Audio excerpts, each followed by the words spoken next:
For many mums and dads, having a child with a food allergy can be really hard work, particularly if the child is dairy intolerant. But not many parents would go to the lengths of creating a whole new product because of their child's condition. Well, one man who has is Hamish Renton. Hamish, hello. Hello. Firstly, tell me a little bit about how this dessert came about. Well, it's quite simple, really. My daughter was 6 and she was getting red, blotchy skin and she was getting an upset stomach. And one of the things we found out was, through consultations with GPs, was that there was a possibility she had an intolerance. So we sent away for a test, got a test, did the test, and eagerly awaited the results. And what we found was she was actually diagnosed as dairy intolerant. And we thought, when we were opening the envelope for the test results, I'm thinking, crikey, what do we do? Where do we start with that? And then, of course, the thing that you most want from the world when you're 6 is to be just the same as everybody else. So she wanted to eat the same food as her brothers, have the same sort of desserts and puddings and breads and milks as her classmates, which of course she couldn't have.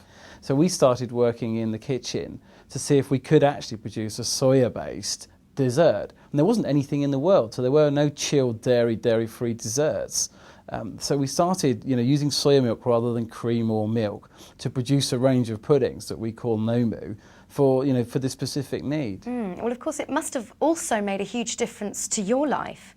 Yes, that's right. My other half has got some intolerances and I've got a dairy intolerance myself. So what we've done with the range is try and mimic all the popular flavours. So we've got a chocolate flavour, a lemon, a strawberry and a big vanilla custard that's just the same as the best-selling standard desserts.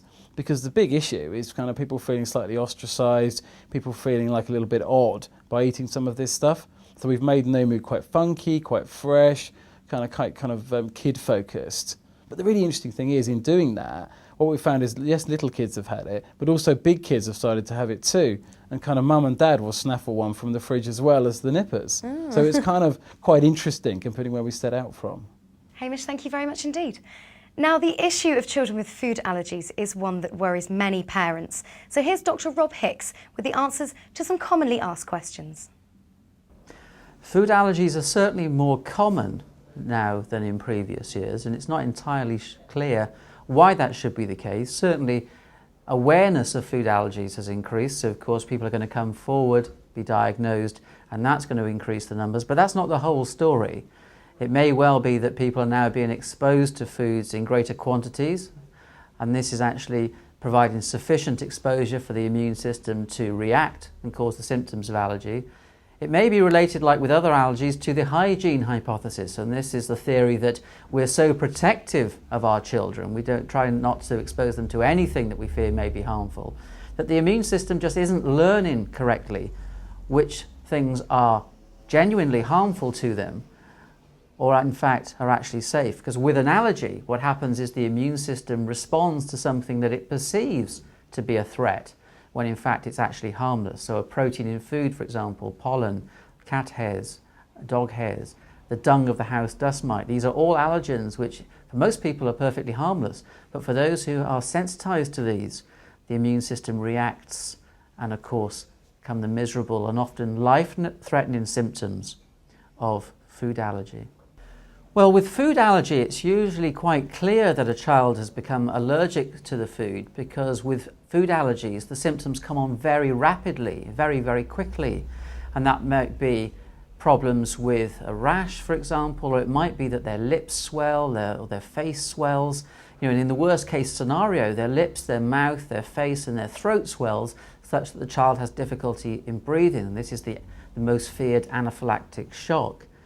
With regards to food intolerant, it's more difficult because the symptoms of food intolerance tend to come on more slowly. It may take hours or even up to days before the symptoms arise. And these tend to affect the gut. So there's bloating, there's a lot of wind, there may be diarrhea. And the relationship to specific foods with food intolerance often isn't that clear. With food allergy, it's usually quite clear. They have the certain food, they get the symptoms.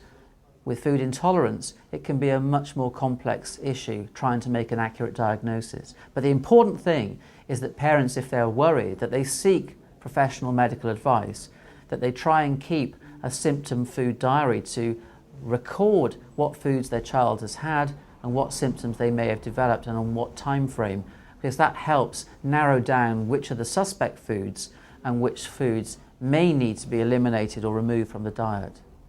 Dr. Rob Hicks there, with advice that I hope will help those of you who have or know children with allergies. Well, all that it remains for me to do is to thank Hamish Renton for joining us in the studio today. Thank you. And to thank those of you for watching at home. Goodbye.